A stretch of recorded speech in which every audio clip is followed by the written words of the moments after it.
যখন একজন মানুষ মারা যায় তখন তার শরীরটা নীরব হয়ে যায়, নিস্তব্ধ।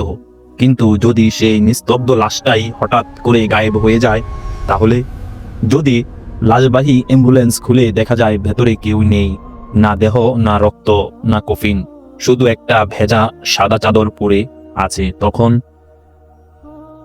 এই ঘটনা কোনো সিনেমা না, এটা ঘটেছিল বাস্তবে ভারতের মহারাষ্ট্রে 2019 সালের জানুয়ারির এক শীতল সকালে।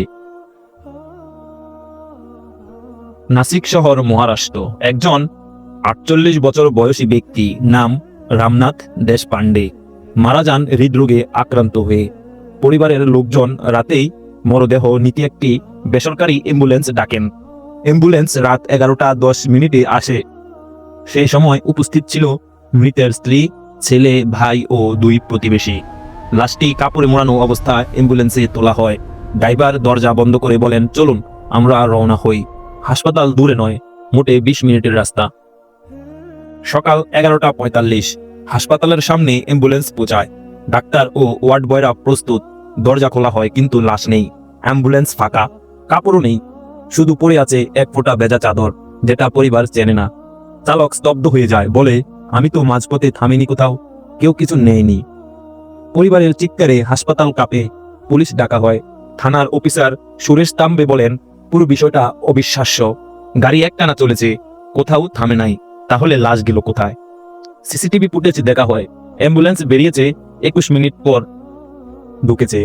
মাঝখানে কোনো রাস্তা সাইড করে থামার রেকর্ড নেই। ড্রাইভারের মোবাইল ট্র্যাক করা হয়, লোকেশন একদম সোজা রাস্তা ধরে।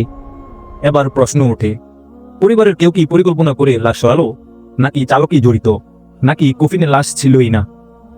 ড্রাইভার বারবার কাঁদতে কাঁদতে বলে, আমি দেখেছি লাশ তোলা হয়েছে, চাদর ভাঁজ করে মুড়িয়ে রেখেছিল, হাতও বের হচ্ছিল, আমি চোখে দেখেছি ভাই, আমি নিজের হাতে তুলেছি, আমি আমার কাঁধে চাপ দিয়েছি, কিভাবে এটা মিথ্যে হবে? দুজন প্রতিবেশী বলল এই কথা।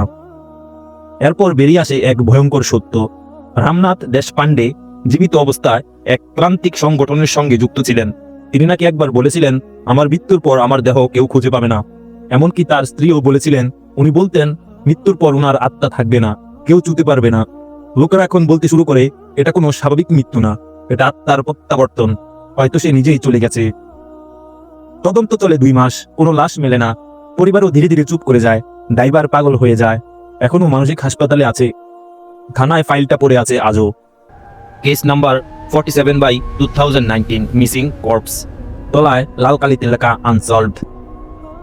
এই ঘটনা যেন একমাত্র নয়, ভারতেরই অন্যত্র দিল্লি, পাটনা, কলকাতায়ও আরো 3টি অদ্ভুত ঘটনার কথা পাওয়া গেছে, যেখানে মৃতদেহ কিছু সময় পর গায়েব হয়ে গেছে। কেউ ভাবে ডাকাতি, কেউ ভাবে অর্গান ট্রাফিকিং, কেউ ভাবে অদৃশ্য শক্তি। তবে প্রশ্ন থেকেই যায়, এই লাশ গেল কোথায়? যদি এটা চুরি হতো, তবে কোনো ক্লু কেন নেই? যদি এটি প্ল্যানিং হতো, তবে কে লাভবান? আর যদি এটা ছিল কোনো অতিপ্রাকৃত ঘটনার অংশ, তাহলে কি মানুষ সত্যি মৃত্যুর পরও নিজেকে কোথাও নিয়ে যেতে পারে? আপনার কি মনে করেন? এই ঘটনা শুধু কাকতালীয়, নাকি সত্যি এমন কিছু আছে যা আমাদের চোখে দেখা যায় না? যদি এমন রহস্য ভালো লাগে, চ্যানেলটা সাবস্ক্রাইব করবেন। আর পরের ভিডিওতে চলুন এমন এক নতুন রহস্যে, যেখানে এক লোক নাকি তার ছায়ার সঙ্গে কথা বলতো। আজ এই পর্যন্তই। ভালো থাকুন, সুস্থ থাকুন।